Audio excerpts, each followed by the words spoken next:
పల్నాడు జిల్లా చిలకలూరిపేట వైసీపీ కార్యాలయంలో పార్టీ 16వ ఆవిర్భావ దినోత్సవ వేడుకలు ఘనంగా నిర్వహించారు. ముఖ్య అతిథిగా మాజీ మంత్రి విడుదల రజనీ పాల్గొని నాయకులు కార్యకర్తల మధ్య కేక్ కట్ చేశారు. ముందుగా వైసీపీ పార్టీ జెండా ఎగురవేసి వైఎస్ఆర్ విగ్రహానికి పూలమాల వేసి నివాళి అర్పించారు. రజనీ మాట్లాడుతూ రాబోయే ఎన్నికల్లో రాజన్న రాజ్యం పునరావృతం కాబోతుందన్నారు.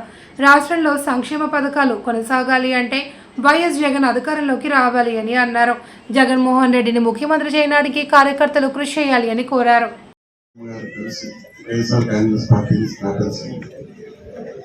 ఆ రోజు నుంచి ఈ రోజు వరకు మన పార్టీ కానీ మన పార్టీ నాయకులు కానీ ప్రజల కోసం పాటుపడుతున్నారే తప్ప స్వార్థం కోసం పాటుపడుతున్న పరిస్థితి ఎక్కడ. ఆ నేపథ్యంలోనే మనం 2019 నుంచి 2024 వరకు అధికారంలోకి వచ్చాం. అధికారంలోకి వచ్చిన తర్వాత ఎన్నో ప్రజా సంక్షేమ కార్యక్రమాలు చేశాం. కోవిడ్ టైంలో కూడా ప్రజలకు ఎటువంటి ఇబ్బందులు లేకుండా చేసినటువంటి ఘనత యావత్ భారతదేశంలో మన ఆంధ్ర రాష్ట్రానికి జగన్మోహన్ రెడ్డి గారి. నిన్న చంద్రబాబు నాయుడు గారిని చూసాం. 16 రోజులు అసెంబ్లీ జరిగింది. అసెంబ్లీలో బడ్జెట్ గురించి అన్ని అబద్ధాలు మాట్లాడారు.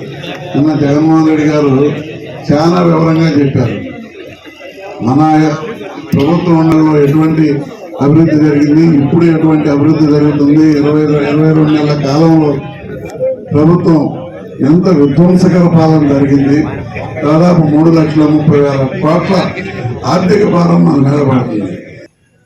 వైఎస్ఆర్ గారు ఆ దివంగత మహానేత వారి యొక్క ఆశయ సాధనలను కొనసాగించడానికే పుట్టినటువంటి పార్టీ మన వైఎస్ఆర్ కాంగ్రెస్ పార్టీ.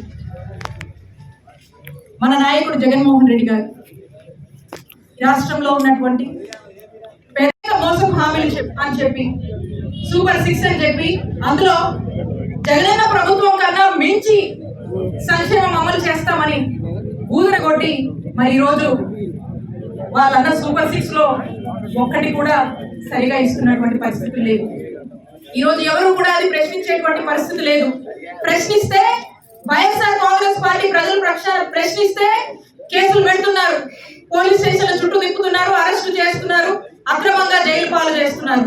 వైఎస్ఆర్ కాంగ్రెస్ పార్టీ ప్రజల పక్షాన వచ్చి ఫీజు రియంబర్స్మెంట్ కోసం ఒక ప్రొటెస్ట్ చేసిన, కరెంటు బిల్లులు పెంచాలని ఒక ప్రొటెస్ట్ చేసిన, రైతుల కోసం ఒక ప్రొటెస్ట్ చేసిన 5 ఏళ్లలో ఏ రోజు మీరు ఎక్కడికి పోయినా మేము కేసులు పెట్టాలంటే ఎన్ని కేసులు పెట్టుండేవాళ్ళం, ఎన్ని చేస్తుండేవాళ్ళం. మా నాయకుడు అలా చెప్పలేదే. మా నాయకుడు జగన్మోహన్ రెడ్డి గారు ప్రతి ఇంటికి సంక్షేమాన్ని అందించమని చెప్పారు, ప్రతి పేదోడి కన్నీళ్లు తుడచమన్నారు, ప్రతి రైతుకి భరోసాగా ఉండమన్నారు, ప్రతి నిరుద్యోగికి గురించి ఆలోచించమన్నారు, ప్రతి మహిళ యొక్క వాళ్ళ యొక్క సంరక్షణ గురించి, మహిళల యొక్క అభ్యున్నత గురించి ఆలోచించి మహిళా సంక్షేమ ధ్యేయంగా జగన్మోహన్ రెడ్డి గారి పాలన కొనసాగింది. మేము ఈ దిశగా అడుగులు వేశాం.